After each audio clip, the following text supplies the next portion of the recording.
চোরাচালানের মাধ্যমে স্বর্ণ ও হীরা সংগ্রহ করে অবৈধ পন্থায় অর্জিত ৬৭৮ কোটি টাকা অর্থ পাচারের প্রাথমিক সত্যতা পাওয়ায় ডায়মন্ড ওয়ার্ল্ডের মালিক দিলীপ কুমার আগরওয়ালার বিরুদ্ধে মামলা রুজু করেছে সিআইডির ফাইন্যান্সিয়াল ক্রাইম ইউনিট।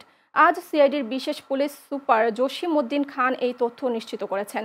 তিনি জানান, ২০২৪ সালের ২৯ সেপ্টেম্বর সিআইডির ঢাকার financial crime unit diamond world লিমিটেডের আর্থিক লেনদেন নথিপত্র ও ব্যাংক হিসাব পর্যালোচনা করে অনুসন্ধান শুরু করে।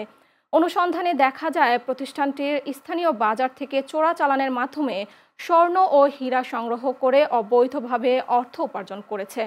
প্রাথমিক তথ্য প্রমাণে চোরাচালান ও উৎসহীন অর্থ উপার্জনের সত্যতা মেলায় দিলীপ কুমার আগরওয়ালার বিরুদ্ধে ৬৭৮ কোটি ১৯ লাখ ১৪,০১৪ টাকার মানি লন্ডারিং মামলা রুজু করেছে সিআইডি।